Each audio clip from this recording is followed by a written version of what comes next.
Ok, boa tarde a todos. Bem-vindos a mais um seminário da PUC do Rio de Janeiro, seminário de Engenharia Civil. Hoje nós vamos ter a presença aqui de um convidado ilustre, professor Peter Robertson, dos Estados Unidos. Então, eu vou fazer, antes de apresentar o nosso palestrante, eu vou pedir aos presentes aqui na mesa de abertura para uma saudação rápida. Então, nós temos o professor Roberto Coutinho, presidente da ABMS. Agradeço a presença e prestigiar mais um dos nossos seminários. Roberto, por favor. Bom, eu só tenho a agradecer, dizer thank you very much, Peter Robertson, e com certeza teremos um web seminar muito especial. A BMS está muito feliz por essa oportunidade de divulgar para todos os nossos membros e ter essa participação. Então, parabenizo a Alberto Saião, a PUC Rio, e com certeza teremos uma excelente apresentação que deixará para todos nós importantes conhecimentos. Então, muito obrigado a todos pela presença e por a continuidade que terá em assistir o vídeo gravado. Obrigado, Coutinho. Eu chamo agora, para uma rápida saudação, o engenheiro José Bernardino, presidente do CBDB, Comitê Brasileiro de Barragens. Mais uma vez, obrigado também, Bernardino, por estar aqui prestigiando os nossos seminários. Pois não, Saião. Muito obrigado pelo convite. Nós, do CBDB, somos irmãos aí da BMS e sempre que possível nós estaremos presentes. É com muita satisfação que, mais uma vez, eu participo dos seminários promovidos aí pelo Departamento de Engenharia Civil da PUC Rio, também em conjunto com a BMS e a Geotecnia. A palestra de hoje deve ser muito rica, pois será apresentada pelo professor Peter Robertson, um conhecido e experiente engenheiro de nós brasileiros, já passou por aqui muitas vezes, e eu tenho certeza que nós vamos aprender muito com mais essa palestra. Desejo sucesso ao professor Peter na sua palestra.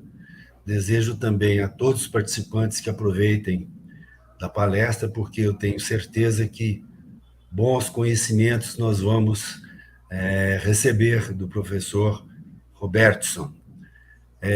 O título da palestra é muito interessante, porque é um abraço de nós engenheiros com as incertezas que nós enfrentamos quando nós desenvolvemos os nossos projetos. Claro, nós não detemos 100% de certeza de nenhum dos projetos que a gente desenvolve, mas nós todos temos que diminuir os riscos e as incertezas que os nossos projetos carregam. Então, é com muita satisfação que eu participo, mais uma vez, desses seminários promovidos pela PUC, e meus parabéns ao Saião, que está sempre à frente, é um batalhador para divulgar conhecimento. Então, desejo sucesso para todos nós que estamos presentes aí. Okay, thank you very much, Bernardino and Coutinho. Now I will introduce Peter Robertson.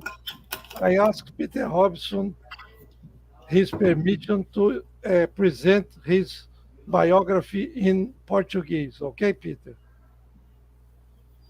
Então, o Peter Robertson é engenheiro civil formado na Inglaterra, na Universidade de Nottingham, e depois ele foi para British Columbia, Universidade de British Columbia, em Vancouver, no Canadá, onde fez mestrado e doutorado.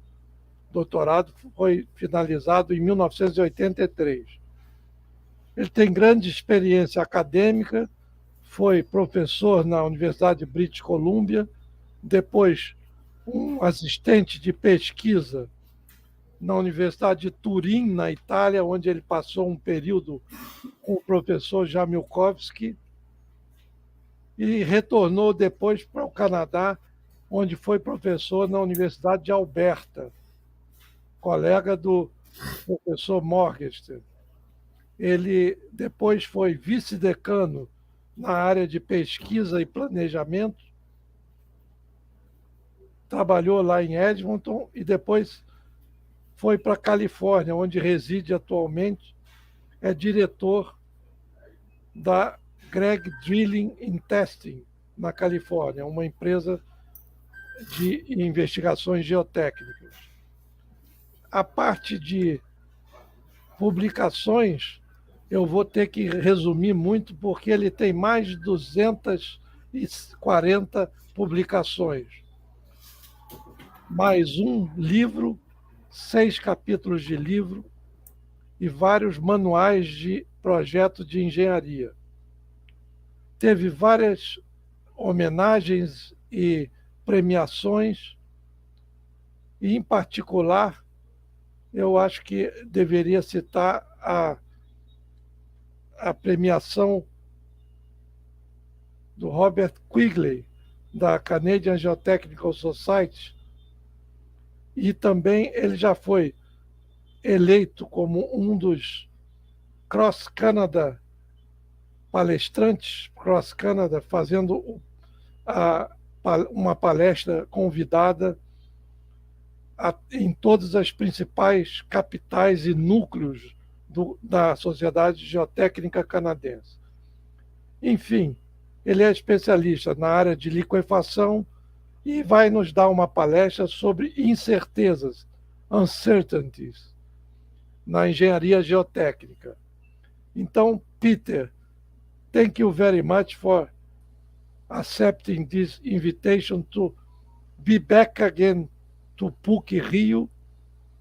It's his third time at PUC speaking to our students. Thank you very much, Peter. So, please, you may start your lecture. Obrigado, Alberto. It's a pleasure for me to be here again. I'm not sure how I share my screen. Do you have control of that? Or No, I'm not. okay, I can't remember how to do it.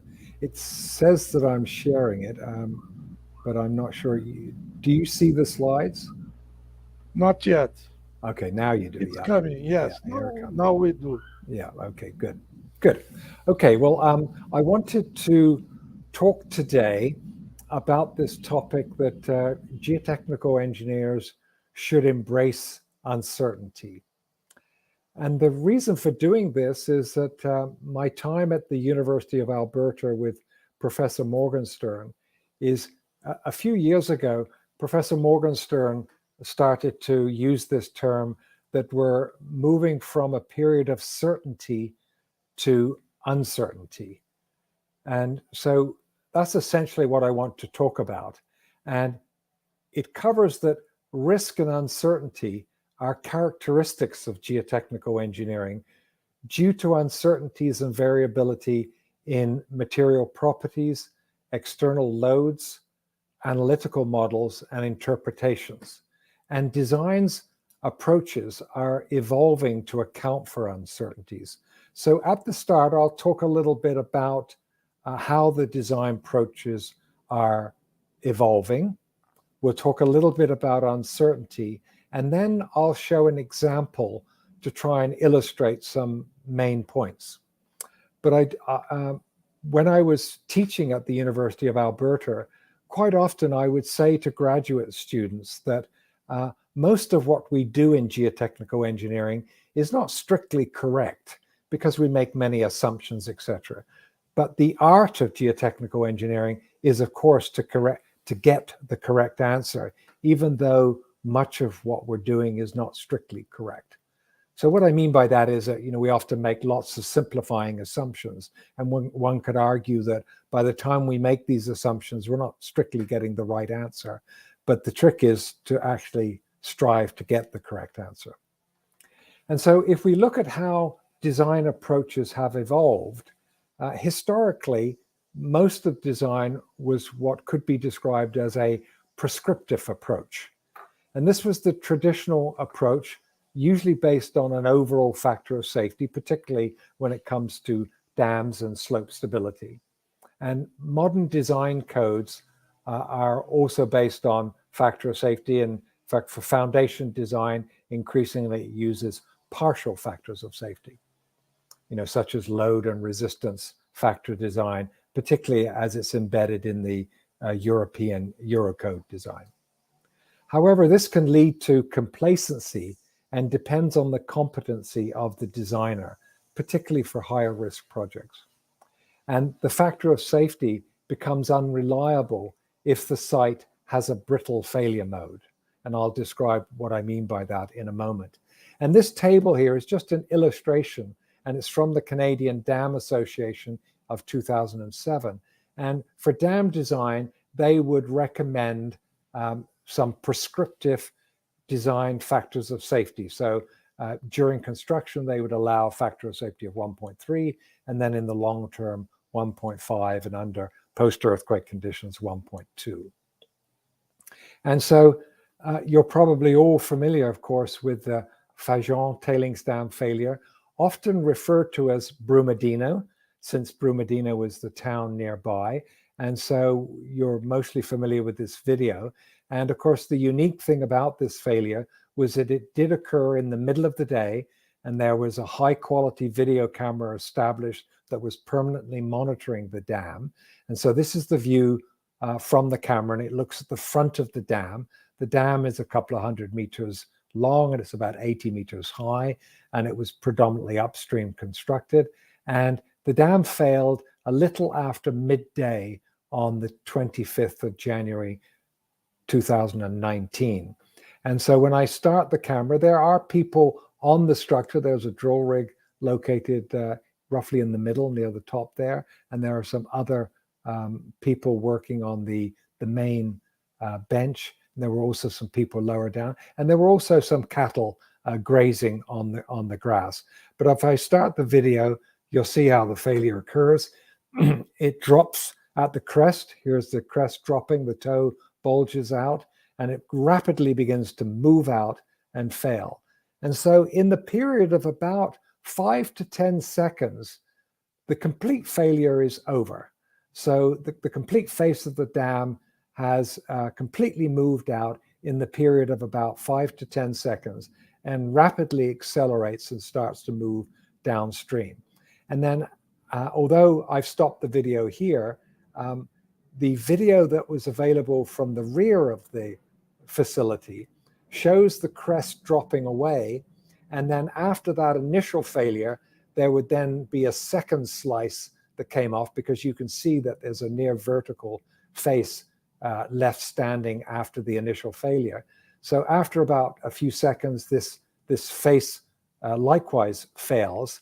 And then the failure mechanism just progressively moves back. And in a period of about 15 minutes, the whole tailings had completely been removed from the tailings facility. I'll just run it one more time so you can just see it again. So see how quickly it drops, how rapidly it begins to fall apart and begin to move out. So clearly this is a brittle failure mechanism. And it's important for us to understand that brittle failure mechanisms are a little bit different, and why many of our traditional design approaches are not well suited for a brittle failure. And I've already mentioned that the traditional prescriptive approach is not very good for brittle failure. And so here I'm going to show an example. This is, I cannot show the actual Brumadinho one because it is under litigation in Brazil. And I was involved in the expert panel. But I've picked an example. It actually is a real site. It's a real site in Africa. And it's typical of many upstream constructed facilities. This one typical of Africa practice, but many, of course, start with a starter dam where there's some compacted soil that creates a starter dam. and then the dam is progressively raised upstream, and in Africa it's referred to as self-raising, and it goes up, and usually it goes up in the order of about 7 to 9 meters each lift, and then there's a bench, and then the next 7 or 9 meters lift.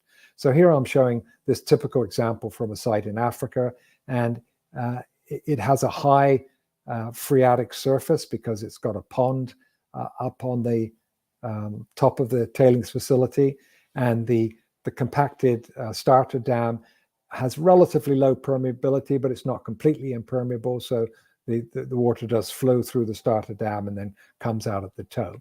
And in typical prescriptive design approach, often the engineers prescribe, they have this idealized profile, and they prescribe single values to each of the parameters like unit weight, the friction angle of the drained material, and then the undrained strength ratio for the undrained material. Here, the saturated tailings are considered to be undrained.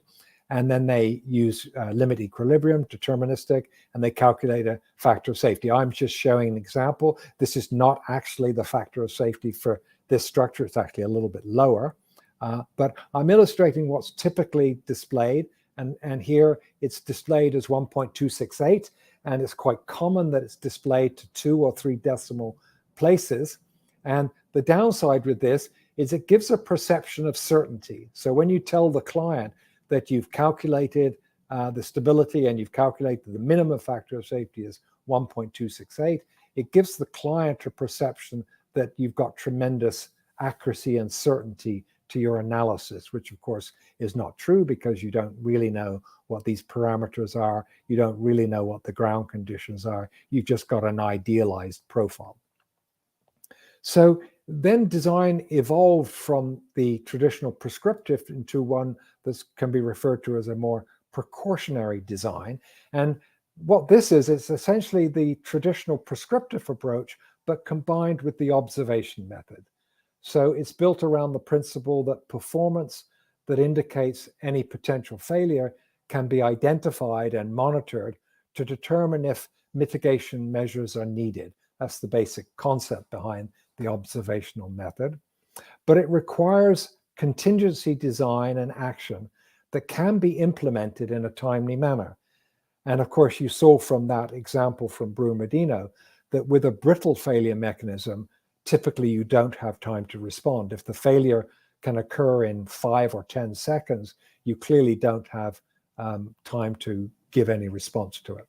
So you're reactive based on the observations, and it's only effective when variations in performance can be foreseen and remediations measures can be both identified and implemented in advance. And hence, it's not appropriate when you have a brittle failure mode that's present. So both the traditional prescriptive and precautionary designs are not very effective for a brittle failure mode. And this is an example of that slope that I showed and the sort of monitoring that can be put in place. You typically see piezometers, maybe 1 or 2 inclinometers, survey monuments, and nowadays INSAR to look at deformations, and then visual observations such as cracking and seepage. And as I said, it's not appropriate when you have a brittle failure mechanism. So then design evolved to one is often referred to as performance-based design. And this is a natural extension of the observation method. And this is where it requires modeling to forecast the behavior and then verify it with surveillance. So often it requires advanced numerical analysis where you can forecast how you think the structure is going to behave. And then you use monitoring and surveillance to monitor to see if it is actually behaving the way you forecast. Of course, this is only possible to advances in monitoring and analysis, such as remote sensing, automated processing, and advanced numerical simulations. And the focus is on observable, relevant parameters and characteristics, such as deformation, pore pressures, seepage flows, and cracking. It requires significant rigor. It's quite complicated. You need to understand how to perform the advanced analysis, and you also have to understand how to interpret all of the monitoring results and tie them into the analysis. It's again not appropriate when you have brittle failure mechanism because again you don't have time to respond. So design in the mine tailing industries is moving towards what's referred to as a risk-informed approach.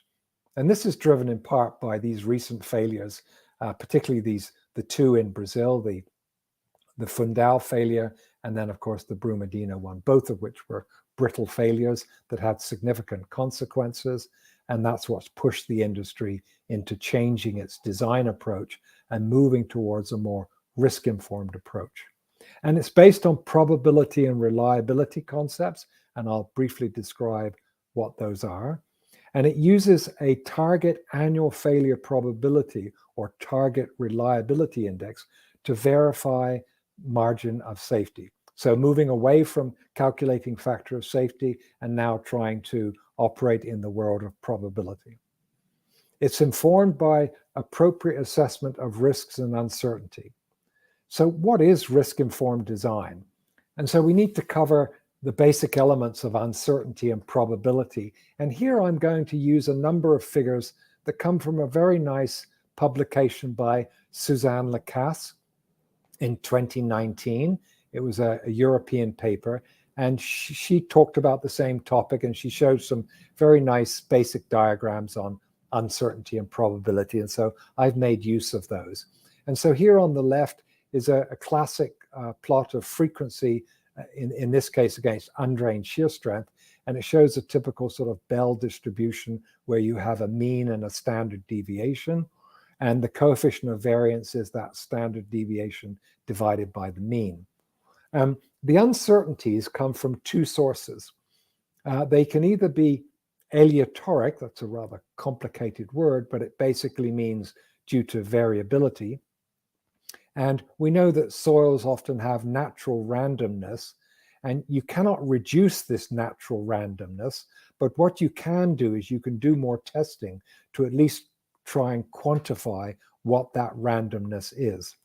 And of course, I'm a big proponent of the cone penetration test, and the cone penetration test is one of those in situ tests that does provide lots of data to give you detailed stratigraphic profiles. And if you do lots of them, you can actually begin to quantify the variability across the site. And then uncertainty also comes from epistemic, which is really a lack of knowledge. And that's due to the measurement or method uncertainty. You're not quite sure if you're measuring correctly, and you're not quite sure if your method of analysis is strictly correct. So there's some uncertainty of them. And so you can, of course, reduce this. You can do better tests and better interpretation and better analysis to try and reduce these epistemic uncertainties. But that's the sources of where the uncertainty is coming from, some of which you cannot change. You just have to quantify. Others you can try and reduce.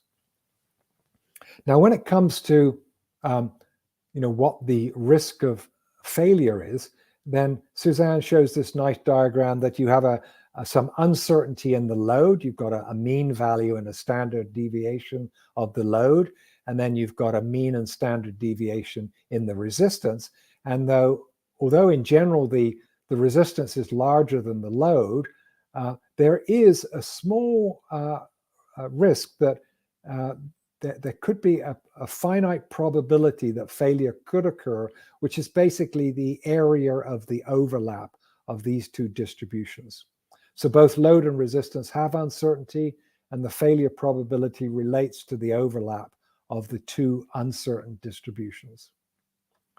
And Suzanne also shows this very nice example where it shows two examples. In this case, it's frequency against calculated factor of safety. And one of them has very small uncertainty. So it has a mean value of the factor of safety that's quite small, only a factor of safety of 1.4, but the standard deviation is quite small, so it has a very small uncertainty around it. So the probability of failure is only 1 in 10,000, so once in 10,000 years. Whereas you can have another example where the mean value has a higher factor of safety, in this case 1.8, but because of the large uncertainty, the area under the curve where the factor of safety is less than 1 is larger. And so in this case, it's 5 times 10 to the minus 2 probability of failure, which is once in only 20 years, compared to the other one that was once in every 10,000 years. So higher factor of safety does not necessarily imply a smaller risk. It depends on the level of uncertainty. And also it's important to note that the knowledge you have about the site and the uncertainty are not always linked. You may know a lot about the site, but there could still be a large amount of uncertainty. And that leads us into this approach, which is Silva and his colleagues in 2008, and then it was updated a little bit by Chauvin in 2021. But what they did is they looked at the historical database of case histories, and they looked at subjective probabilities of these case histories, and ultimately came up with this family of curves where you have factor of safety on the x-axis, and then you have annual probability of failure on the vertical axis, where 10 to the minus 8 is a very low probability, of course, and 10 to the minus 1 is a high probability. And what they did is they looked at the case histories and they identified sort of 4 lines where they said that the number 1 line, which was if you had a factor of safety of 1.5, would you give you the lowest likelihood of failure, in this case up around 10 to the minus 6, so 1 in a million chance of failure. And they designated this as practice that was designed, built, and operated with state-of-the-art practice, the best practice. And then right at the bottom, they said the curve 4 would be little or no engineering or very poor practice, where the same factor of safety of 1.5 would give you only a 1 in 10 probability of failure. A very large difference from 10 to the minus 6 down to 10 to the minus 1. The difficulty with that is it doesn't really talk about uncertainty. It only talks about the quality of what you did.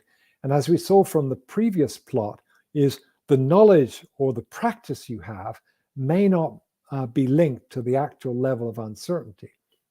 And so Professor Morgenstern had a PhD student, L. Ramley, and he looked at 10 case histories and he used limit equilibrium, but he did a full probabilistic analysis to calculate what the annual probability of failure was. And so if you plot his results, they are relatively consistent with the Silva curves, except that instead of having the lines designated by your level of practice from best practice down to poor practice, it really links better to the level of uncertainty. And so what he found is in the case histories that were controlled by things like the drain strength of a material, where they understood the friction angle of the material quite well, and the uncertainty around the friction angle was quite small, so they had relatively low uncertainty there. Whereas the ones that had high uncertainty, these ones that plot lower down, these were the ones that typically involved the undrained shear strength of a clay-like material, where although they knew a lot about the site and a lot about the soil, there was a large amount of uncertainty simply because undrained shear strength is not a unique parameter, and so therefore inherently it has higher uncertainty. And so I'm suggesting that maybe we could still use these curves, but instead of designating them in terms of best practice to poor practice, we could maybe designate them that we may know a lot about the site, but we have relatively low uncertainty, or we don't know a lot about the site and we have relatively high uncertainty. And of course, the ones in between, you may know a lot about the site, but your level of uncertainty is progressively getting larger.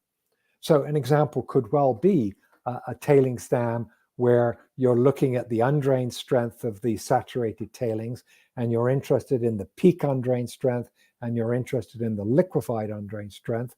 And because undrained shear strength is not a unique parameter, there's inherently a large amount of uncertainty in both of those parameters, even though you may have done extensive site investigation, lots of CPTs, and you may have got undisturbed samples and did a lot of lab testing. So you've got a lot of data, but that data will invariably show there's still a relatively large amount of uncertainty. And if I just plot that example we showed of that example tailings where, I had that, example factor of safety of 1.268, and it said, look, if I had relatively low uncertainty, it could have a probability of 1 in 10,000. But if I had high uncertainty, it in fact could be more like a probability of 1 in 5 years, which is usually a very unacceptable level of probability. So when we talk about risk and risk informed, what do we mean by risk? Well, risk is defined as the combination of the likelihood of failure times the consequence. So risk is a combination of the probability and severity of some adverse event. So for example, slope failure. So what's the probability it's actually going to fail? And if it does fail, how bad are the consequences? So essentially, it's answering 3 questions. The first one is, what can happen? And then secondly, how likely is it that it will happen? And then thirdly, if it happens, what are the consequences? So for like a dam, what could happen could be a slope failure.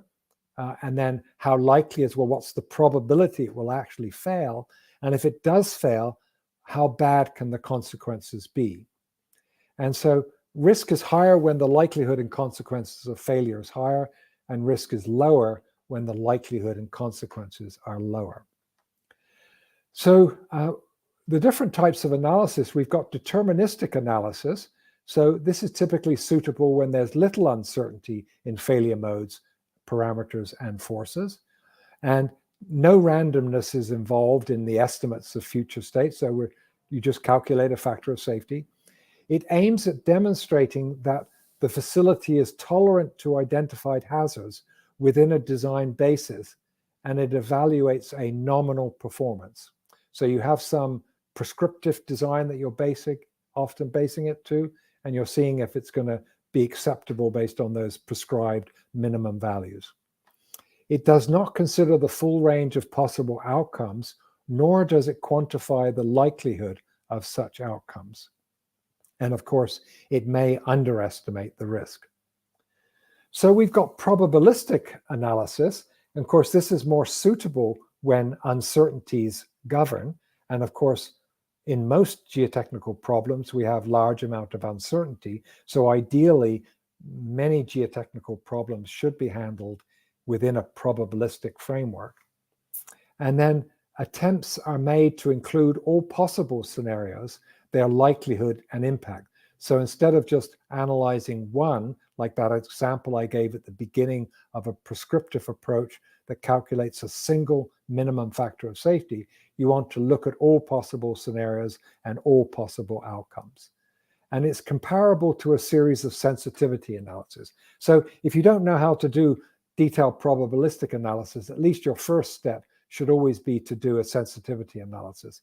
And for many of the projects I work on, when people are doing the traditional prescriptive or precautionary approach where they're looking at a cross-section, they're calculating a minimum factor of safety based on assumed parameters, I invariably ask them to say, well, why don't you run a sensitivity analysis based on the most important parameter? And so when you're dealing with tailings dams, usually the most important parameter is the undrained shear strength of the saturated tailings. That's the one that tends to dominate most of the failure mechanisms. And so you're better to actually plot factor of safety against the range of expected undrained shear strengths for that material, so that instead of quoting a single value, you can actually look at the range of likely values and see if they are within acceptable ranges. At least that's a first step before doing a full probabilistic analysis. And so probabilistic analysis provides an estimate of risk and uncertainties. It kicks out a likelihood. And probabilistic risk assessment helps understand and account for those uncertainties. And it also encourages a debate that should lead to more insight and robust decisions. So when you're calculating the likelihood and the consequences, it at least then engages you into a debate with the client over what's the level of acceptability. I think traditionally the problem with our traditional approaches, the prescriptive and precautionary ones, is often it's the engineers making the decisions to say, we have calculated a factor of safety that is equal to or greater than the minimum prescribed value, and therefore the structure is deemed to be safe. Whereas ideally, we should be talking to the client that there is uncertainty in the analysis, and therefore we don't know exactly what the factor of safety is, but we can calculate the likelihood of instability, and we can look at the consequences of that instability, and then we can engage with the client over whether or not those are considered to be acceptable. So the client becomes engaged in the process of decision making, and it's not left up to the engineer. So the risk-informed approach can be summarized here. I've taken this from the ICMM guidelines for risk-informed approach for tailings. It's a good practice guide. And so they talk about that it involves risk identification, analysis, and evaluation, and then moves on to risk management, which is risk mitigation and communication. And then, of course, you have performance evaluation, surveillance, and then based on that, you update the risk assessment. So it's not a one-off process. It's a constantly evolving process, and it's often done on a regular basis. And the elements of risk assessment, so you look at the types of hazards that can occur, and here showing examples of earthquakes, landslides, extreme weather events. Usually the big ones are seismic, earthquakes, and of course, extreme flood events. And then you look at the engineering structure, so examples such as slope instability, overtopping, or piping through the embankment with internal erosion. And then you look at the operational events such as failure of tailings pipelines or failing of the decant pumping system, etc. You look at all of those. And then the risk analysis usually has as its first step, which is a potential failure modes analysis. So it often goes by this acronym PFMA, where you identify all the potential failure modes, and then you try and categorize which ones you think are credible. And then the ones that are credible, you then move on to try and estimate what you think the likelihood and the resulting consequences are.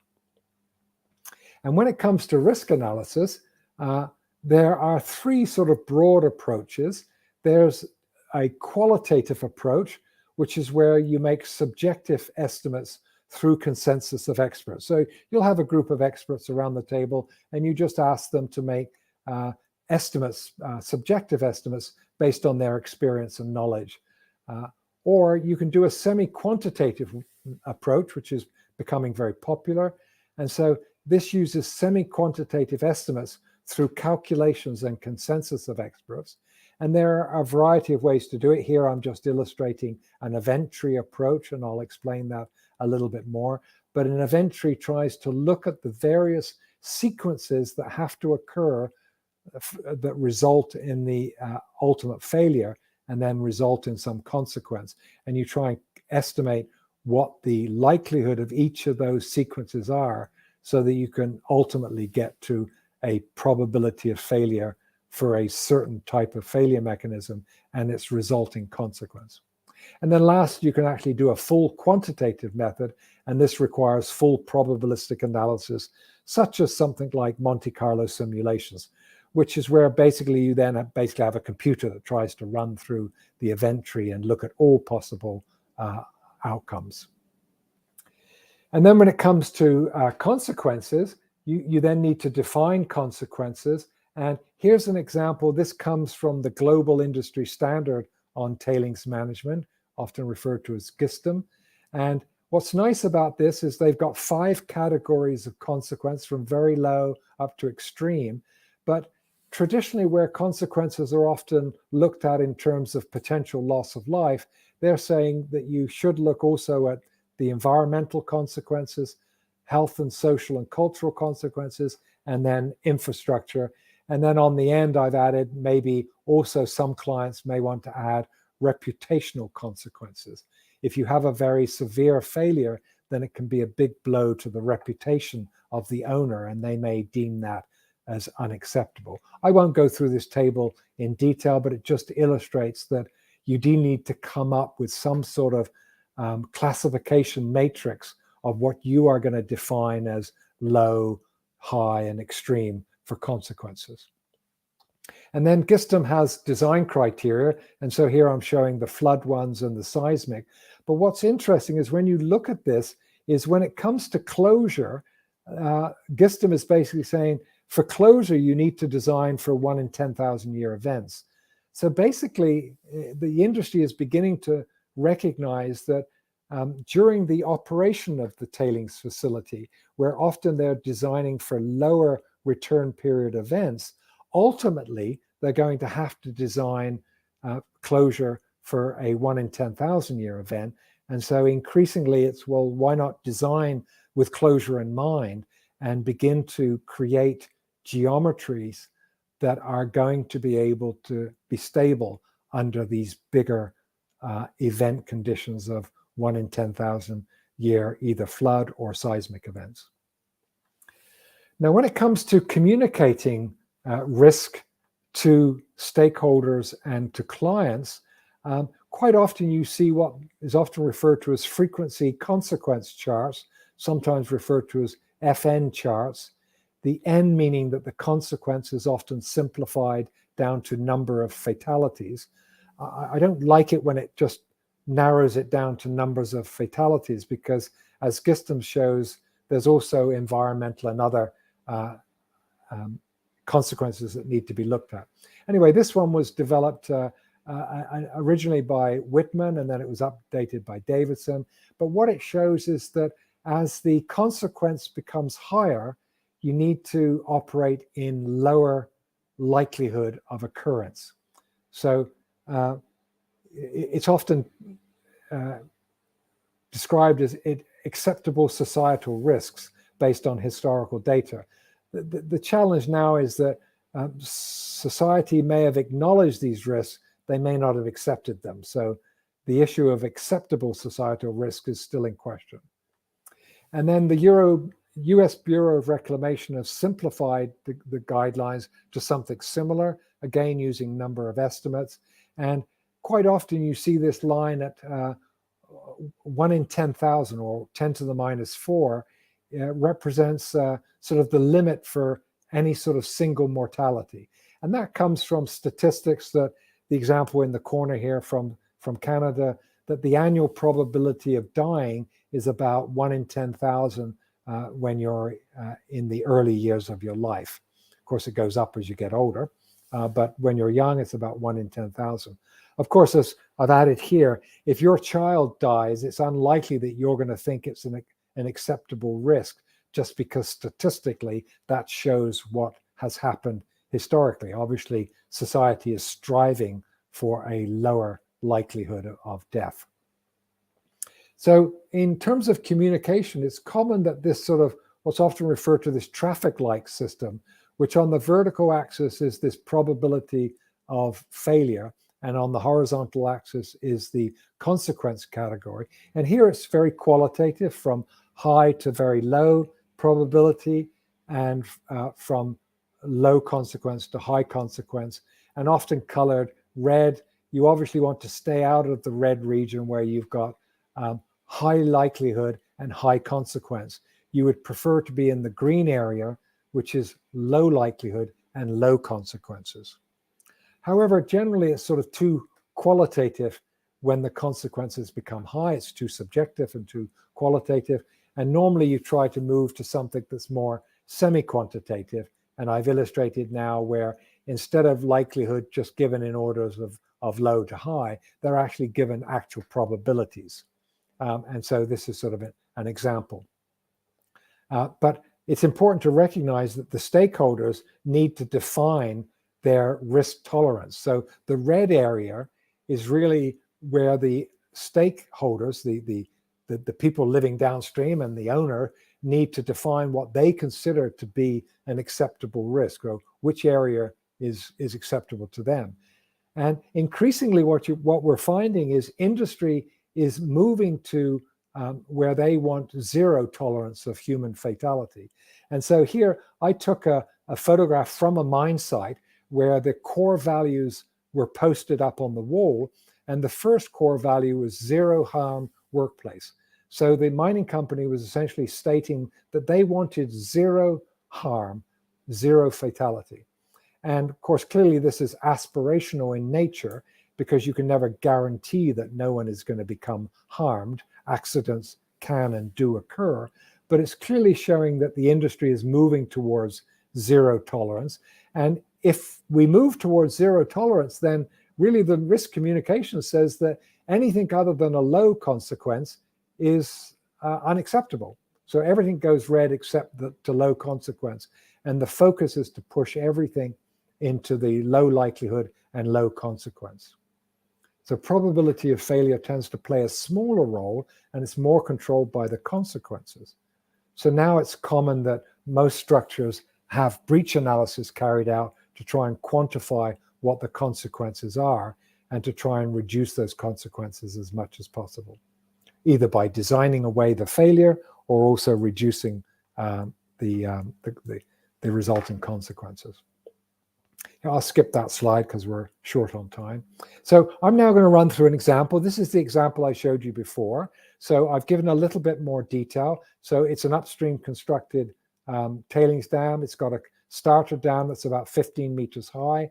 It's compacted residual soil. The foundations are residual soil, which of course for Brazil is also very relevant. And it was using self-raising, and in Africa, they use cell construction. So they create these cells where they place the tailings. And so the sand within the cells tends to be a little bit denser. And so they've got cell construction. And here they go up in 9-meter lifts. And so that the total height is a little over 30 meters. And it's a ring impoundment. It's about 4.5 kilometers long. There are people living downstream, so it's classified as a very high consequence structure. And fortunately, they did quite a bit of CPT, and I'm just showing an example here. This is what I like to see. And so these are plots of normalized cone resistance. So that there's one at the crest, one out on the beach, one on the bench, one on the starter dam, and then one at the foundation into the residual soils. And here it's color coded.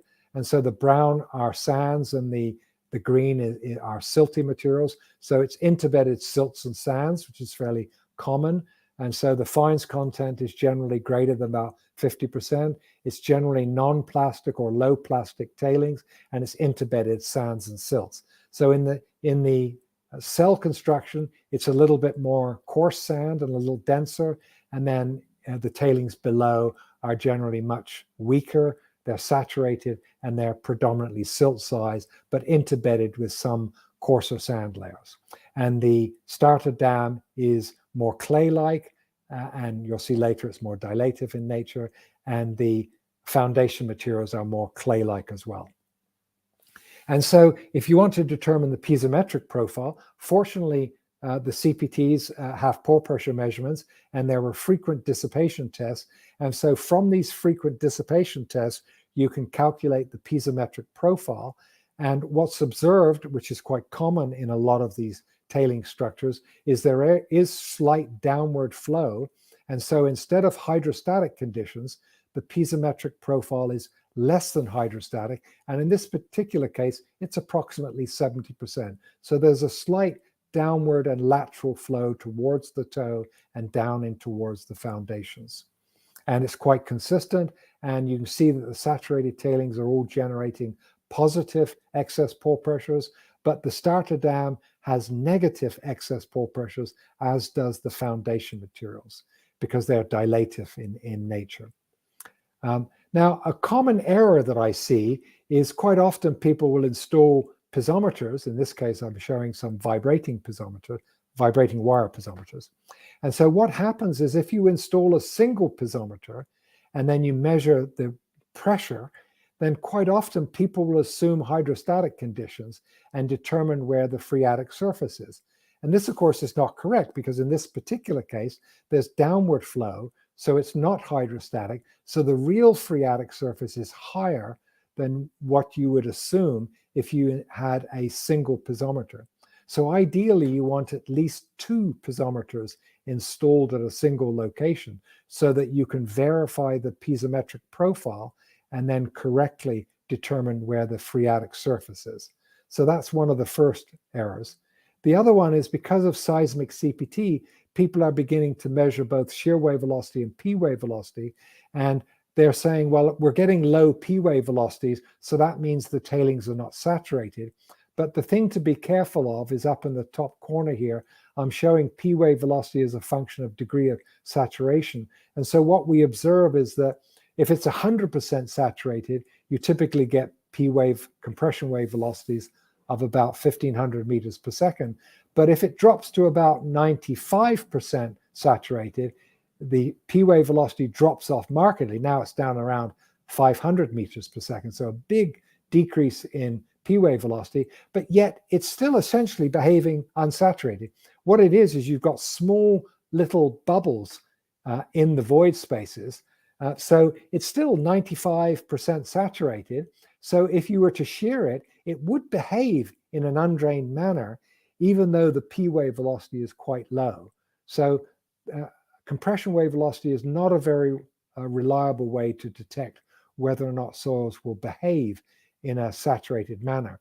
You know, the CPT data back here, you can see that the pore pressures during cone penetration were all large positive numbers.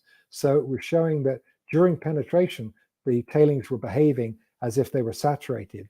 And that goes for the material above the phreatic surface, is that although you are determining a phreatic surface, in fine-grained tailings, the fine-grained tailings can still be essentially saturated above the phreatic surface. And therefore, they can still behave in an undrained manner, even though they're above the phreatic surface. And that's because the air entry value can be quite large, and they can maintain essentially 90% saturation, even though they're above the phreatic surface. And so this is just talking about if they're contractive, and the saturated tailings are all contractive, the starter dam and foundations are dilative in nature. And here it's showing that the tailings are essentially normally consolidated. So the peak undrained strength ratio is a typical value of around 0.2 to 0.25, which is a typical value for normally consolidated clay-like materials. And they have sensitivities in the order of 3 to 4. So if you look at the liquefied undrained strength, if you look at the statistics, you know, there are many different methods to estimate the liquefied unstrength. I'm just showing an example here. At this particular site, all of them gave similar sorts of results, but there is some uncertainty what it is. But you can also see from the distribution that there's also high uncertainty in what the liquefied undrained strength is. It's somewhere in the order of 0.05 up to 0.15, with maybe a mean value closer to 0.1, but the 30th percentile slightly less than 0.1. But all of them give factors of safety significantly less than 1. And so it shows that if undrained behavior were triggered, then the factor of safety is significantly less than 1, and that there's a high risk of flow liquefaction. So if I also look at the residual soils, so with residual soils, what they tend to do is they behave a bit like over-consolidated clays, where they have an over-consolidation ratio, or better described as a yield stress ratio. But in this particular case, the yield stress is coming from the residual bonding. And so it's very common that if you estimate the yield stress ratio in residual soils, quite often you'll see it's quite variable. And in this particular case, it varies from about 10 to 15, but fairly consistently, it does drop down to a yield stress ratio of about 5, which on this particular site at shallow depth, that means the yield stress is about 200 kPa. And what that means is if you were to build a starter dam or tailings structure, which of course does exist at this site, if the weight of that tailings exceeds 200 kPa, then you're going to exceed the yield stress, and this residual soil will behave more as if it's normally consolidated, where its undrained strength will control, even though the material at the toe is dilative in nature and behaving as if it's heavily over-consolidated, but underneath the tailings, it's actually will behave as more as if it's normally consolidated. And of course, this was the case history for the Mount Polly failure in British Columbia. So one of the questions that comes with a case like I've just illustrated is, will undrained behavior be triggered? Because the analysis showed that if it's triggered, then instability is almost certain to result. The issue is, will it be triggered? And so we look at case histories, and what we've seen, the two case histories on the right are from Brazil. So the upper one is Fundão, the lower one is Feijão, or the Brumadinho one. And what we know is these brittle failures, there's often little or no warning. You saw that from the video. The observational method typically becomes ineffective because you don't have time to respond, and that the trigger mechanisms are often small and quite complex. And of course, once it fails and it flows, it can often flow very rapidly and long distance. So the consequences often can result in significant loss of life, significant damages, environmental and legal, and then of course, significant environmental damages, and of course, possible criminal charges for the engineers and the executives. And also there's case histories like the foundation. So we talked about how much uncertainty there was with the foundation of this example. And so again, brittle failure, little or no warning, observational method is ineffective. And of course, case histories have shown that there can be major environmental damages and litigation costs. And here on the right, this is the example from Mount Polly. This was an undrained failure in the foundations where heavily over-consolidated glacial deposits were thought to behave in a dilative manner, but because of the weight of the embankment and the tailings, they actually exceeded the yield stress, and so they were behaving in a normally consolidated manner where the undrained strength was much less than the drain strength, and so the structure actually failed in an undrained manner. So will undrained behavior be triggered? And so we've got limit equilibrium analysis approach, and so that's deterministic in nature. So it's often unreliable if you've got strain softening material, because limit equilibrium assumes a rigid, perfectly plastic material, whereas with strain softening, it's actually it's a strain softening material, so it's not perfectly plastic. So the analysis is strictly not correct, and there's uncertainty about selecting representative parameters. Should you use the peak or the residual? And also you can't determine the likelihood. So you can do probabilistic limit equilibrium analysis, and that's what L. Ramley did. So again, it works okay as long as you don't have too much strain softening material. But what L. Ramley did is basically would run thousands of limit equilibrium for different input parameters and was able to calculate the cumulative probability and factor of safety. But it did require thousands of runs to do that.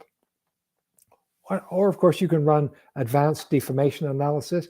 So you can run a finite element type analysis, and you can do it deterministically. But of course, that requires an appropriate constitutive model. It requires representative parameters, which have large uncertainty. You've got to pick the values you want. And then there's challenges to model all the possible trigger events. And of course, it's not possible to determine the likelihood. It is possible to run probabilistic analysis using advanced deformation. And that's actually what we did for Brumadinho. So we did a three-dimensional probabilistic analysis. So we actually looked at 40 different models. So 40 different distributions of parameters that matched the CPT data. And we picked the four most critical cases. So these were the ones that were most likely to fail with the smallest trigger events. So we looked at those four different models, so four different distributions of parameters. And then we looked at each of the triggering events to see which were the ones that had the most likelihood to have caused the instability. So we did look at the borehole, we looked at seepage, and we looked at rainfall, and we looked at creep. And we came up with the conclusion that a combination of creep and loss of suction was the most likely contributor. Others, of course, have said that the borehole was, but the problem is they were not running true three-dimensional analysis, and they were not running probabilistic analysis. They were running deterministic two-dimensional analysis. And so they were not modeling whether or not the liquefaction around the borehole would in fact propagate laterally across the dam. And so what we did is we had the soil liquefy around the borehole, and it did cause localized liquefaction and localized deformation, but it did not propagate across the structure. And we could never get it to propagate all the way across the structure. And so therefore, the likelihood of that being the trigger became less likely than the creep and the loss of suction. And so then, we use things like event tree analysis, and here's just an example. So event trees look at some trigger, and typically it might be seismic or flood. And so here I'm showing an example of like a 1,000-year earthquake or a 10,000-year earthquake, and they've got various PGAs associated with them. And then you would determine what the material behavior would be, so whether or not you would get any strength loss or not. And so so with a 10,000-year earthquake, the probability of that event is 1 to 10 to the minus 4. And then when it comes to strength loss, so in that example, you might say, well, given this really big earthquake, there's like an 80% chance that strength loss will occur. And then it comes, well, okay, what type of deformation? Will it be stable, or will it just be a slump, or will you get a flow failure? And you say, well, there's a 90% chance we'll get flow failure. And then how bad could it be? And it says, well, there's an 80% chance it'll be extreme. And so you end up coming up with a total of about 6 times 10 to the minus 5, which, given the extreme consequence, would generally be regarded as unacceptable. But when you go through event trees, it's not the biggest event that's likely to be the worst. It really comes down to how small an event that can occur that will not trigger the strength loss. So is it the 1,000-year earthquake? Would that do it? Or is it the 500-year event, or maybe the 100-year event? Because, of course, the 1,000-year event, now you're only starting off at 10 to the minus 3, which is 1 order of magnitude smaller than the other one. So if the 1,000-year one also has a high likelihood of triggering strength loss, then you end up getting a higher likelihood of failure. So it's often the smallest event that the limiting event that controls it. So what are the risks and uncertainties? So what we know is that if the consequences are high, in other words, a risk of loss of life, then usually you have to assume that the trigger event will occur during the life of the structure. Event trees can be helpful to sort of understand the logic of it, but if the consequence is high, increasingly the assumption is where you have to assume that strength loss would be triggered by some event in the future. And that's because it's so difficult to look at all the possible triggering events. And then also it may be difficult to convince stakeholders, such as communities downstream, that you've carried out some advanced analysis and that your advanced analysis has said that they're going to be safe. It's often very hard to convince people living downstream that your analysis are so good that they can guarantee that they can live there safely. And I work on a number of projects with Brian Watts, who's got extensive experience in tailings industry. And Brian has an expression that I quite like that says, a rock buttress is more reliable than advanced deformation analysis. So when people say to you, well, it's okay, I'm running an advanced deformation analysis, a deterministic deformation analysis, and I'm showing that it's not going to trigger and it'll be safe, then Brian is correct. It says, well, if I've got a choice, I trust that rock buttress a lot more than I do that deformation analysis, because that deformation analysis has uncertainty, whereas that rock buttress also has uncertainty, but a lot less uncertainty than the advanced analysis. I'm not saying you shouldn't do advanced analysis, but you need to recognize that it's not a panacea for all problems, and it does have uncertainty, and you need to recognize and embrace those uncertainties. So in summary, geotechnical engineers should recognize and embrace uncertainty, as I just said. Design process is evolving from prescriptive to risk-informed. It's informed by the appropriate assessments of risk and uncertainty. it attempts to include all possible scenarios and their likelihood and impact. It provides an estimate of risk and uncertainty, and it helps understand and account for uncertainties, and it's strongly influenced by consequence and risk tolerance. And it encourages communication that should lead to more insight and robust decision-making. And the general framework is useful for any size project. So although we've talked about tailings dams, the concepts are applicable to almost all geotechnical problems where you need to look at the risk. And quite often, here I live in California, I quite often get asked by local engineers who are working on relatively small projects, and they're needing to run a seismic liquefaction analysis, and they're asking whether or not they've done it correctly. And invariably, I often ask them and say, well, what's the consequence? If you get this wrong, how bad could it be? Because if the consequence is quite low, then you can push your analysis a little bit more. But if the consequences are very high, you have to be more conservative in your analysis. So that's the end of my talk. I hope I haven't gone too long, and I'm certainly very happy to take any questions.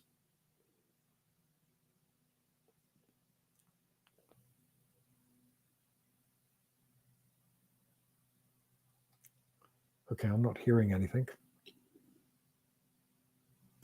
Sorry, I wasn't mute. Good. Thank you. Okay. Thank you very much. It was a great presentation, very clear and very extremely important at the point that we are with our mines around the world. And so now we're going to go for the discussion part of the section. And let me see here. So I have a question from Thiago Souza, and actually everyone asked in English, so it's going to be straight in English, okay? Good. Question from Thiago Souza. How to design or define a beta target for tailing dam? How to design tailing dams to have an acceptable risk and at the same time be economically viable? Okay, I think I understand that question. On a number of projects I've worked on, I tend to find that geotechnical engineers follow a traditional approach where they're often still working to prescriptive design values, such as a minimum factor of safety of 1.5. But what I'm finding is that quite often they're looking at the maximum geometry to meet that minimum requirement. In other words, they're designing the steepest structure that will have a factor of safety of 1.5, where quite often I've said to them, well, a bit like the example I've shown is it says, look, you've got this potential of tailings that could liquefy, and you've got foundation material that likewise could experience an undrained failure. And so you're coming up with a design that you're saying meets the requirements, but you're making lots of assumptions about how the tailings will respond and how the foundations will respond. And there was one example where the engineer said, well, we're worried about the foundation, so we're going to have to excavate all of the foundation material and build this dam. And I said, but if you made the slope a little bit flatter, you wouldn't have to excavate the foundation. And so you'd actually save a lot of money by making the slope flatter. And at first, their reaction was, but surely I've got to make the slope as steep as possible because that's going to be the most economic solution. And it says, well, no, not in this case, because you're going to spend a lot of money and you don't have a lot of time. So it's going to cost you really a lot of money to try and sub-excavate what you think is the weaker foundation. But you can actually live with the weaker foundation if you just make the overall slope a little bit flatter. And by making the slope flatter, it doesn't mean you have to have a uniform flat slope. You can have what is essentially a toe buttress. So you put in some fill at the toe, which gives you the adequate stability for the foundation, and it creates a large bench about a third of the way up the slope, which is very useful for access and for instrumentation. So if you take a more holistic global approach, you can maybe come up with different geometries that in the end become more economical, even though they may appear to be more expensive. And so that's one part of the question. The other one, of course, is the risk-informed approach that basically says, for every possible design, you need to go through and look at potential failure modes and look at their likelihood and design away most of the risk. Okay, thank you very much. Yeah, definitely, you're definitely making a point there, because most of the times mining are just looking to the exact standard factor of safety, the minimum they can get. That's what they're looking for in the design time. Yeah, that's right. Everybody's designing to that minimum value. So you don't have to design to the minimum. You can design for a bit higher.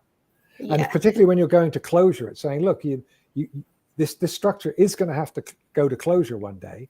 And so if you keep that in mind, maybe you want to make the slope a little bit flatter, because it will make closure easier and less expensive. So in the long term, you're actually going to save money. Yeah, what they do is just postpone the problem, I guess. The problem of closure, they postpone it when they do that, right? Yeah. Okay, so now we have a question from myself. Let me see here. How much data or how many tests are necessary to get mean and standard deviation for geotechnical properties? Yeah, that's a good question. The short answer is always do the CPT. Okay. And that's because one of the nice things about the cone penetration test is that it's essentially continuous, but you collect data every couple of centimeters. And so if you push 30 or 40 meters and you measure tip, sleeve, and pore pressure, and you do dissipation tests and you do shear wave velocity, you have thousands of data points. I forgot what the number is, but it's you get 3 bits of data every 2 centimeters. So how many of those? That's 50. That's 150 data points for every meter. So that's 1,500 for 10 meters. Wow. So you're into thousands of data points. And there's no way you will ever get that volume of data from lab testing. It would just be way too expensive. And so that one slide that I skipped over for time is maybe appropriate I go back to. So here's that slide. And it basically says the level. We cannot see your screen, sorry. Okay, yes, because you're, okay. Well, we can. Okay, good. So I have this slide, I skipped over it, and it sort of says what level of complexity should be based on the risk of the project. So for a low risk project, you go out and you do some in situ testing, typically things like the CPT. Maybe you get some disturbed samples, index testing, and use empirical correlations. But for high-risk projects, often you do a phased approach where you might do an initial investigation that will involve geophysics, like 2-dimensional surface geophysics, so that you get a 2- and 3-dimensional picture of the variability, and then follow that up with some CPT.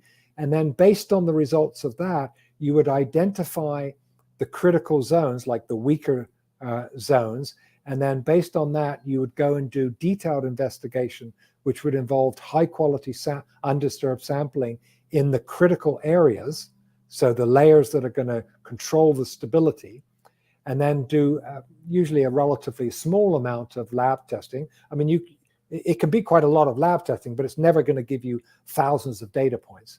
And so based on that lab data, what you would do then is link the results of the lab data back to the CPT, because that's giving you near continuous results, so that you now tie it in with the CPT data so that you can then extrapolate the results over a much larger area. And that's essentially what we did at Brumadinho. We did lab testing. We got the relationship between the in situ state and the behavior of the material. So over a range of in situ state, we got a range of behavior. And then we were able to estimate the state from CPT, and we got a statistical distribution of in situ state, which then meant we could have a statistical distribution of behavior, even though we had a relatively small amount of lab data. By tying it in with the CPT, we were able to extrapolate it to become a significant amount of data that allows us to then put probabilistic distributions in even though the lab testing results were not a large number of testing. Perfect. Thank you. I think that answers also someone else's question. So I'm going to jump to the next one. But also I want to tell you that there are a lot of congratulations in the comments too. You're welcome. I must apologize. You may have heard this background sound. And No. Most of you may know that Southern California got hit by a tropical storm over the weekend. And where I live, it wasn't too bad. It was just some heavy rain and a little bit of wind. But it did result in quite a bit of the leaves coming off the trees. And so I live in a community where we have gardeners come around and do the gardening. And today was the day they chose to come around and cut all the grass. So that background noise was the grass cutting outside my office. To be honest, I couldn't hear anything. Not sure if it was just myself. Okay. Well, it was continuous, and so it was a low continuous noise. Yeah. It was I'm sorry bothering me. for that. Yeah. Okay, next question. Odivan Ferreira.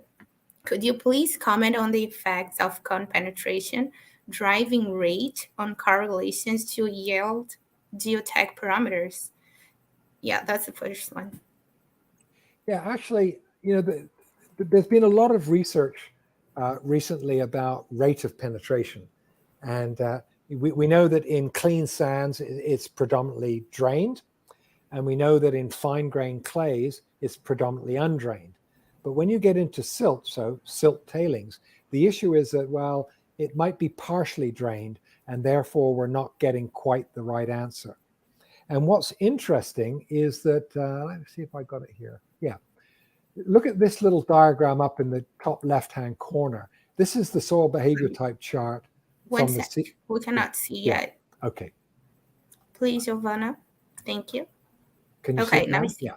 So in the top left-hand corner is the soil behavior type chart, and the red dots are the CPT data from these CPTs, and the red lines are the contours of the liquefied undrained strength ratio.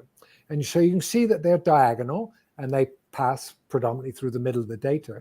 Well, what's interesting is that research, both laboratory research and numerical analysis, has shown that when you look at partial drainage effects, so if you're in a fine grain material and it's undrained and you're plotting low down in the chart, if you slowly change the rate or you change the permeability in numerical analysis, then what happens is the data moves diagonally up the chart. So what happens is it moves diagonally up the chart and it follows approximately these contours. It doesn't follow it perfectly, but it follows it approximately. And so what it's showing is that increasing evidence shows that in silty materials, the partial drainage is not that big an effect if you're trying to estimate the liquefied undrained strength. Now, it does have an effect on the peak undrained strength, but as I've just shown, that for tailings dams, it's actually the liquefied undrained strength that is dominating design, because you're assuming it's going to trigger. So you don't really care so much what the peak undrained strength is, because you're assuming it's going to trigger and then strain soften down to its liquefied undrained strength. And in that case, the rate of penetration has less of an effect. And in this particular site, what you found is, if I go back a couple of slides, I know, yeah, here we are. So pore pressure. So if you look here on this one near the crest, this black line is the penetration pore pressure, and the blue line is the equilibrium piezometric profile. And what you find is that in the finer silt tailings, you get large positive pore pressure, and in the coarser sand tailings, you essentially get very little excess pore pressure. So it's constantly sort of moving from undrained to drained, undrained to drained, as you're going from silt to sand, silt to sand. So in the fine-grained silt layers, it's predominantly undrained, and in the coarser sand layers, it's predominantly drained. And so when you interpret the data, so when you come to something like this and you're trying to interpret the data, what I tend to do is I tend to ignore all of the sand layers, and I look only at the lower fine-grained layers where it's all predominantly undrained. And I calculate based only by screening out the drained values and looking only at the undrained values. And the software I use allows me to zoom in on the cone profile, where I can zoom in and I can pick sections and say, well, in this layer, it was predominantly a fine tailings, and it's definitely an undrained penetration. And I'm getting, a peak undrained strength that's logical around 0.22, and I'm getting a reliable liquefied undrained strength because I know that it's undrained. Now, there are other parts in the profile that are not exactly undrained, they're partially drained, but when you statistically look it all out and plot it on the chart on the left, you can see all the data plots diagonally with these contours. So it's showing that rate of penetration typically does not play a major role. Okay, thank you very much. That was a very good explanation. And then for this one, I think I know your short answer, but I want to hear you. So question is, do you recommend using DMT instead of using CPT or SCPT? Did you say DMT? Oh, right. Sorry, the DMT. Yes. Yeah. Yes. Okay. Yeah. No, I when I did my PhD, I did research on the flat plate dilatometer, and it's a very nice test. But the problem and the thing that people forget is if you're dealing with a soil that has little or no microstructure, which is what a lot of tailings are, so they don't have much bonding or they don't have much aging effect, so they're typically relatively well-behaved materials. Then what you find is the DMT and the CPT give essentially the same answer. I've shown this repeatedly that you'll get the same answer from both of them if the soils have little or no microstructure. So since they give the same answer, one could argue, well, it doesn't matter which one you use, except it does matter which one you use when it comes down to economics, because the CPT collects data every 2 centimeters, whereas the DMT collects data every 8 centimeters. So I get 4 times as much data from the CPT than I do from the DMT, and it's 3 times faster, because with the DMT, I have to stop every 8 centimeters and then run it. Is 8 centimeters? No, it's 20 centimeters. Yeah, sorry. Every 20 centimeters, I stop. So I get 10 times more data with the CPT. So I have to stop every 20 centimeters and run the test, which takes 30 seconds or so. Not very long, but it does take a certain amount of time. So the DMT test overall is 3 or 4 times slower than the CPT and gives me 10 times less data. And so it says, well, if they're both giving me the same result, I might as well do the CPT because I'm going to get a lot more data for less cost, and there's no benefit in doing the DMT. Okay. Now the exception might be is to say, well, I might have some microstructure. And it says, oh, well, if you think you've got microstructure, then if you're planning to do, let's say, 20 locations, so you might say, well, I'll do 18 of them using the CPT, and I'll do 2 with DMT next to the CPT, so that I can compare the data to see if there's evidence of microstructure. But of course, my preference is, well, if I'm doing the CPT, I can do the seismic CPT and measure shear wave velocity, and that's going to give me an indicator of microstructure, so I don't need to do the DMT. Okay, perfect. Understood. Now, and to finish that off a little bit, I live in North America where labor costs are very high, and so time is money. And so if I have a test that's 2 or 3 times faster, that means it's 2 or 3 times cheaper. Right. Now, in countries where labor costs are very low, then sometimes they will sort of say, well, I don't care if the test takes 3 or 4 times longer because it really doesn't cost very much because labor costs are low and it doesn't cost a lot of money to have people out there, for twice as long. And so, in some countries, like in Africa, for example, you'll often see that they're much slower doing these tests. They often have much larger crews and they stop and do a lot more dissipation tests than we would because it doesn't cost them that much money. Right. So, time is not a matter. Yeah. So it depends on the labor costs. As labor costs get higher, the move is much more towards cheaper CPT. Okay, perfect. Thank you very much. Sayão, I think he has a question. Let me add a few comments here. First, I would like to introduce formally Andrea Vetti is our doctoral student at PUC, and she's working on probability of failure and uncertainties, usually applied to mine slopes 400 meters high. But I would like to jump into the discussion. Peter, first, during your lecture, you had more than 200 people participating all the time. If you were here in Brazil, at PUC, we don't have a big auditorium to accommodate all these people. So that's the advantage of having online lectures. It is. Second, we had some discussion on safety, and you mentioned the method, Monte Carlo method for probability of failure. We here at PUC prefer to use the FOSS method that you know about. Could you comment about the advantages and why you prefer Monte Carlo? Well, I'm no expert in this, so therefore I can't really answer it accurately. But I think when it comes to describing to non-experts, Monte Carlo simulation is sort of easier to explain to someone, because you're basically saying, look, I've got this model, I'm just going to run thousands of different versions of them, and they understand that. When you try to describe the other one, most of them think, well, I don't understand the mathematics of that, and you've lost me. Yeah. And so I think that's often the simplest one.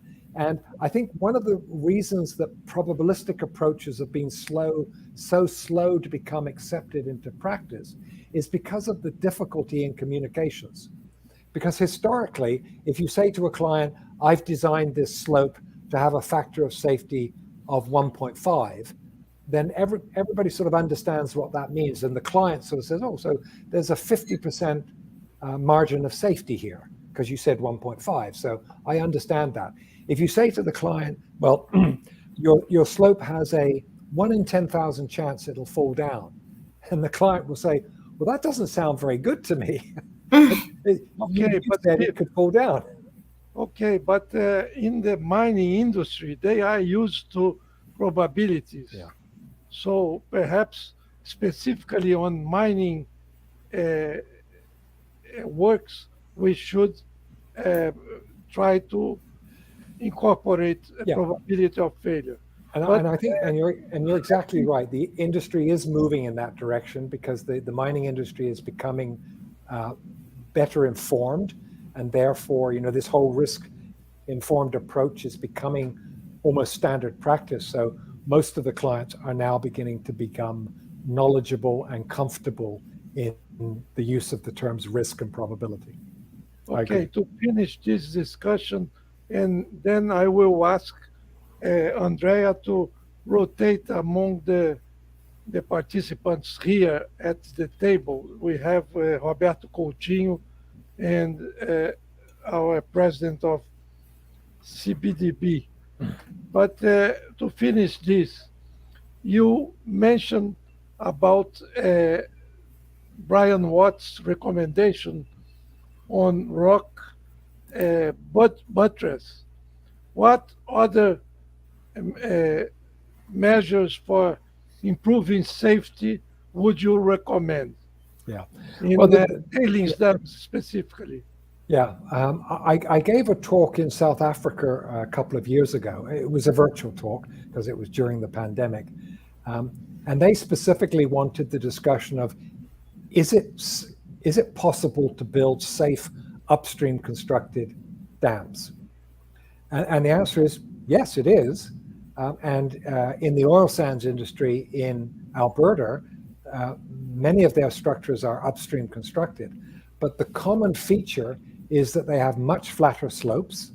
So typically they have slopes in the order of 1 in 10. So, a lot of tailing slopes are 2 to 1, whereas in Alberta they're 10 to 1, so they're much flatter. And so that means, of course, the static driving stress is much lower, and therefore the risk that it would ever trigger instability becomes much lower. And even if it is triggered, the likelihood of it flowing becomes much lower. So flatter slopes, and they also have much wider beaches that they densify so that they have a very competent compacted shell on the upstream side, and that pushes the pond a long way away, so the phreatic surface is lower and the beach sand is dilative. So flatter slopes, dilative beach, lower phreatic surface. Okay, as we are already talking about tailings dams, may I ask you a quick question related to your report on Brumadinho Dam, B1 Dam? It's very quick and simple. You mentioned that the triggering factor for the failure was loss of suction and creep on the tailings. Could you elaborate a little bit on that? Why creep? How is the creep occurring in the tailings? Yeah, that's a good question. You know, others have said that you've got two types of creep. You've got drained creep, which is occurring over a long period of time, and you've got undrained creep. And their argument is that, well, it must have been drained creep occurring in Brumadinho, and during drained creep, the void ratio gets smaller, and therefore things are getting better. And so you can never cause instability through drained creep. That's true for ideal materials with little or no microstructure. If you're dealing with a material that has microstructure, such as light bonding, is what we observed in the laboratory testing is that when you ran drain test, or when you ran drained creep tests as well, what we would find is that the material would creep, but there would be no change in void ratio. Because of course the bonding was stopping the contraction in void ratio. And so as you kept increasing the stress level and creep would increase, there was very little change in void ratio until eventually you get to yield, which is basically the yielding of the bonding. Once you reach the yielding of the bonding, there would be a sudden contraction, but because that sudden contraction occurred so rapidly, it switches over to undrained. And so you have drained creep that ultimately causes undrained failure. And that's only possible if you have material that has light bonding. And so I think when people have said drained creep can never cause instability, that's true for an ideal material. But if you've got bonding, it is true. And we saw evidence of bonding in our lab testing, and we saw evidence of bonding in the historical lab testing, some of which was done on block samples. Okay, then the second part of the question was the loss of suction in the material that was tailing deposits. Yeah. It was dry, or not dry, but it was left there without loading. Yeah. So what we did, So what we did is we ran one-dimensional analysis. Well, we ran one and two-dimensional analysis with the actual seasonal rainfall for the site, or as best as we could estimate what the rainfall was at the site. And what it shows is, of course, that the suction above the phreatic surface is constantly varying. So you get heavy rain, there's a slight drop in suction. And then there's a dry period, the suction comes back a bit. And of course, what happens is that varies with depth. And what essentially happens is, over the wet season, the loss of suction at depth is generally decreasing. Sorry, the suction is decreasing at depth above, from the ground surface, but still above the phreatic surface.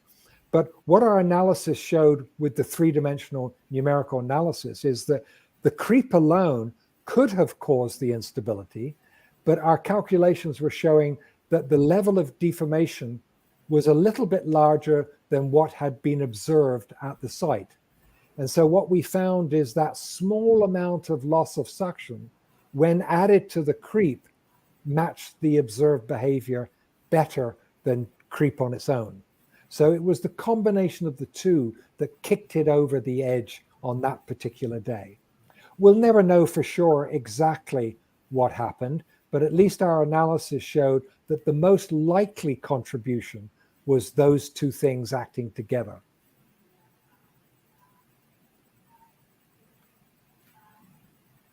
You're on mute. Yeah. We'll go back now to Andrea, and later, if we have time, I come back to ask you a few more questions. But let's go, Andrea. Circulate. Okay, now I have a question from Leonardo Rezende.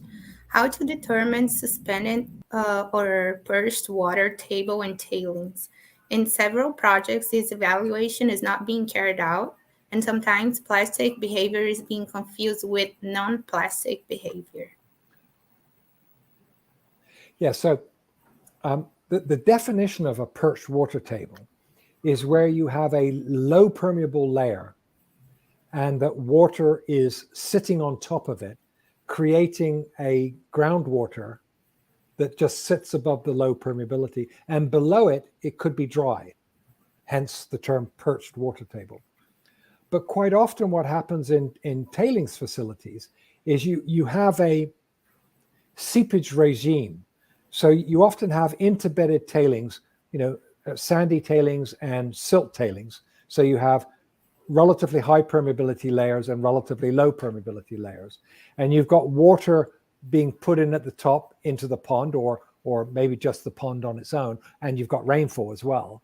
And that water is seeping down, and it's seeping down towards the foundation and also moving towards the slope and the toe of the slope. So you've got generalized seepage going down and towards, but you've got layers of different permeability. So at Brumadinho, the engineers that were involved prior to the failure, they had thought that they were dealing with perched water tables because the pore pressures that they were measuring and the equilibrium values they were getting from CPT dissipation tests looked very complicated.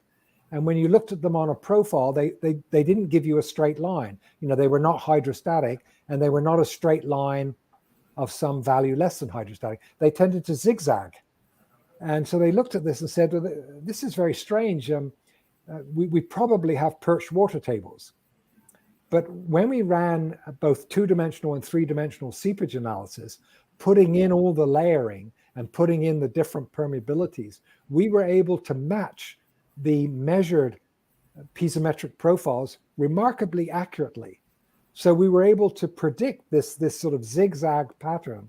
And that's simply due to the different permeabilities. That in the high permeability layer, flow is predominantly horizontal, and in the low permeability layer, it's predominantly vertical. Right. And so when you add all that together, you get this rather strange looking piezometric profile, but it doesn't show that you've got perched water table. It's really showing that you've got a flow regime. Now, having said that, it doesn't mean that there are cases where you may have perched water table. And so examples where there are perched water tables are in stacked facilities. So, filtered tailings where they're creating large stacks, and then they're putting liquid in at the top, and it's filtering down through what is often referred to as a dry stack. Of course, what they're realizing is not dry, because whenever you pour liquid in at the top, it is flowing down. So you have a transient flow regime, and you've got partial saturation, but you've got varying permeability. And so in layers where there's low permeability, you can build up a zone of saturation above it, which is essentially a perched water table. So above layers of low permeability, you can have higher degrees of saturation than you do below. And so from an engineering perspective, rather than think in terms of perched water tables, it's maybe better to think in terms of variations in degree of saturation, where I have areas of low saturation and areas of high saturation. And from an engineering perspective, it says, so in the areas of high saturation, I might be concerned about undrained behavior. It doesn't have to be 100% saturated, but if it's at least greater than 80 or 85% saturated, it's likely to behave in an undrained manner if sheared. Whereas the areas of low saturation, less than 80%, I know that that will behave predominantly in a drained behavior. So I can put in friction angle there, but I might put in undrained parameters in the areas of high saturation. Perfect. Yeah, that was very clear. That was a good question from Leonardo too. And then I think we've got a last question here, which is, in terms of probability of failure, the numbers that you showed in some graphs, some of them were presented per year, and some of them, they were just a number. Yeah. Yeah. Yeah. Well, it can go either way. It depends how you best communicate. Scientific notation of saying 10 to the minus 4 or 10 to the minus 5 is a convenient way of giving it. But when you're talking to non-engineers, sometimes it's better to use it in terms of, well, 10 to the minus 3 is 1 in 1,000 possibility, or a chance that you'll have one failure every 1,000 years. So it's sometimes a little easier to communicate when you say 1 in 1,000 than it does if you say 10 to the minus 3, because a lot of non-engineers have no idea what 10 to the minus 3 means. Yes. Okay. And then you add the year, just that so they have a comparison with time. Yeah. And the good one is 1 in a million. 10 to the minus 6. So it says, well, there's 1 in a million chance that could happen. And when people buy lottery tickets, they often think in terms of, well, I have 1 in a million chance of winning the lottery. So it's like, yeah, it's pretty low likelihood. Okay. Yeah. That's what people are used to. And so they understand the meaning, kind of. Okay. And then I have a question from myself, another one, which is, between all these standards and all the codes that people are trying to work on for getting probability reference numbers, what do you think is gonna, all these studies are going to converge to? Because I can see that ENCODE is developing their own standards or guidance, and then I can see that the US has sometimes some work on those. So but they are a little different between countries and between companies. Yeah, I think the move in the industry, you may remember I showed that matrix and they were colored red and green. Yeah. And I said increasingly industry is moving to zero tolerance. And when it comes to zero tolerance, it basically says, well, the whole chart goes red except for the low consequence. And so once you think like that, it basically says, so the probability is less important than the consequences. So it basically says you have to design away all possible failure modes so that they all fit in the low consequence criteria. So even though there could be a 1 in 10,000 chance of instability, the consequence has to be very low. Okay. Yeah. So you have to design away the consequence.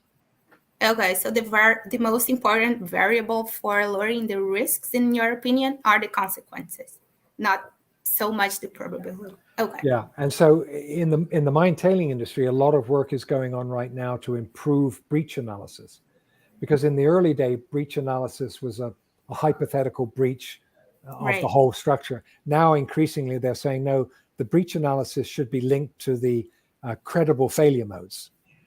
So you have to determine what are the credible failure modes and what would that breach look like, and only run a breach analysis for the credible breach.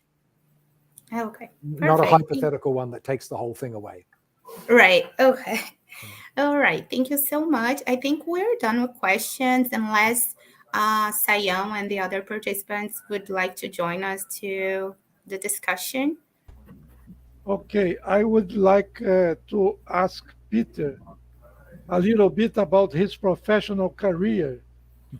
Peter, you at UBC had a very successful partnership with Campanella. How could that be initiated? You went to UBC for your graduate studies specifically for working with Campanella, or it happened later? It happened later, really, in essence. But my career has been a little bit unusual because when I first graduated, I worked in industry, in consulting for a few years. And then I decided I needed a graduate degree, so I got a master's degree. And so I went to the University of British Columbia. I didn't know anybody there, and I was assigned to work with Professor Campanella. And in those days, he was doing all the laboratory testing because, of course, Professor Vade was a graduate student at the time. And so Campanella was focused on lab testing.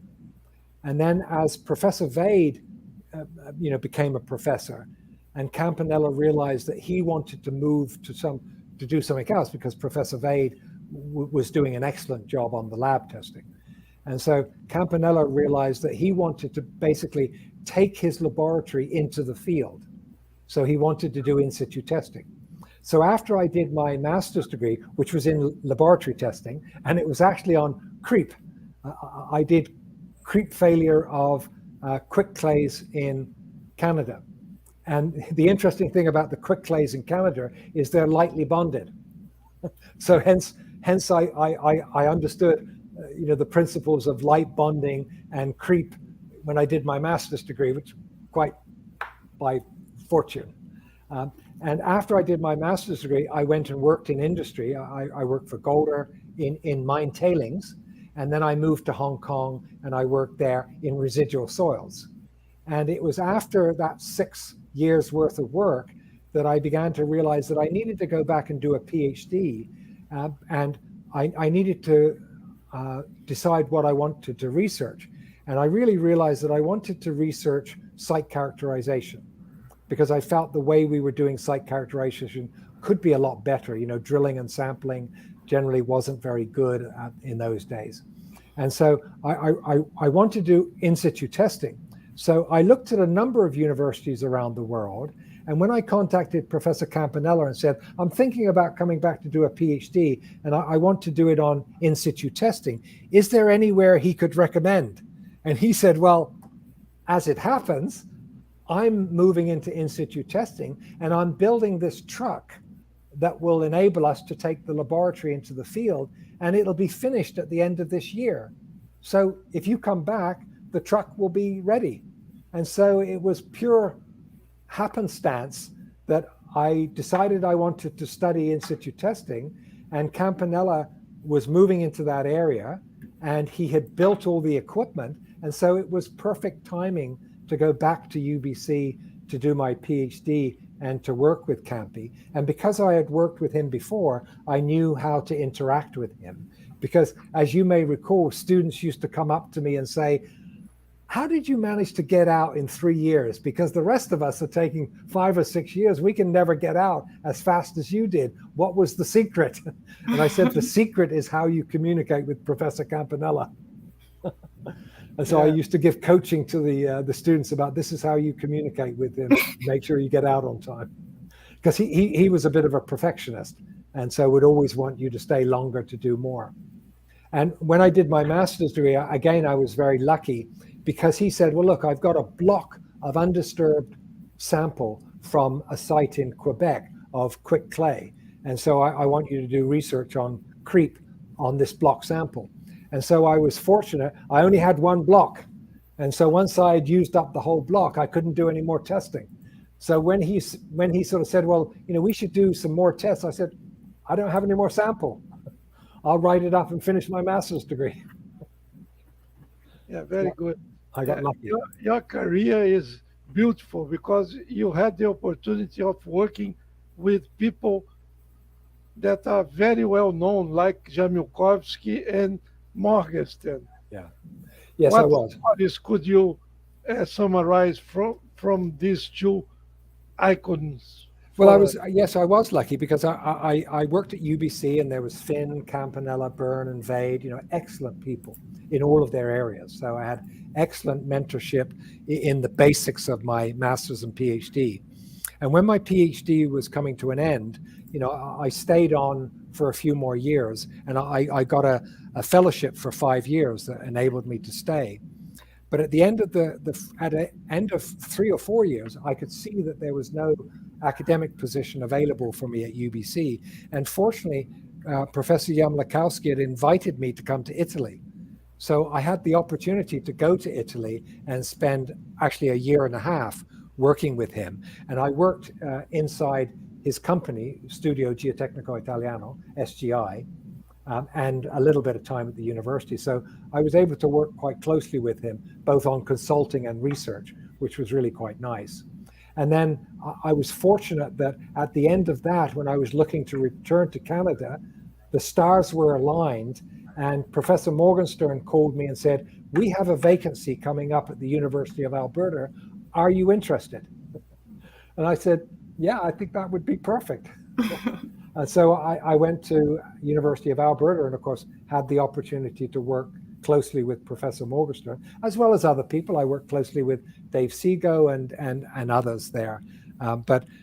So I spent 17 years working closely with Professor Morgenstern, and then decided that I really wanted to go back into industry. And so I moved to California, and I acted as an advisor to Greg Drilling, who's a contractor. So I spend a little bit of time with contractors, and I do private consulting, which increasingly in the last 10 years has been back in the mine tailings industry. Okay, Peter, we probably in a few years will have a vacancy at PUC-Rio. Would you be interested? Well, the weather's nice. That's the number one criteria now. Yeah, okay. But fortunately, our daughter lives here. And so when people say, "Why did you move to Southern California?" And actually, our daughter moved here. And we realized, well, I think she's going to get married. And if she gets married and have children, that means our grandchildren will be in Southern California. Maybe we should move to Southern California. So we were very happy she moved here. That's a good reason. Last question about your career. Your report on Brumadinho Dam, maybe many people here don't know that your partner, Dr. Lucas Melo, was a student at PUC-Rio. That's right. That's it. Very well known here. Yeah. So how happened that you became together with him in writing the report? Well, it was quite lucky because these panels are often put together by the lawyers. So, Vale retained Skadden as their lawyers and asked them to put together an expert panel. And so they contact people. And so we were quite fortunate that Lucas was part of the team. I had not known Lucas before it. And so I was very fortunate he was a member of the team. So we got to know each other very well. He lives in the US as well. That's right. Yeah, on the East Coast. Yeah. Good, very good. Maybe we should start finishing our lecture here because it's too late here in Brazil. Yeah. And probably Peter Robertson is tired after 2 hours speaking for us. Yeah. Peter, it was a very good, it was more than very good. It was an honor for us to have you here again speaking to our geotechnical community in Brazil. More than 200 people just proves that you are very well known and people like you very much. Thank you, Peter, I hope to see you again in person at PUC in a few years. Yeah. In a few months, perhaps. I hope so too. Obrigado. Okay, Andrea, we Yes. don't have Roberto Coutinho and José Bernardino anymore? No, I think one of them had a doctor appointment, so Okay. yeah, to leave. That's fine. Então, you may make the final. Yeah. So thank you so much, Peter Robertson, for your time, for your patience, and for answering all the questions, and for all the clear lecture. It was really good, and especially for being open to share your knowledge, because that's very important, especially for us in Brazil who are facing a lot of trouble and a lot of doubts and learnings within the mine industry and geotechnical engineering. So I think that's extremely important. So thank you again for your time, for your participation. And I also want to say thank you for everyone who was watching. And yeah, so this channel is always going to be having nice lectures, and everyone is always invited for any participation. It's always open to everyone. And obrigado to Thiago Souza for hosting our seminar here. Yes. Thank you so much, Thiago. Thanks, everybody. Thank Goodbye. you. Ciao. Goodbye. Bye. Ciao.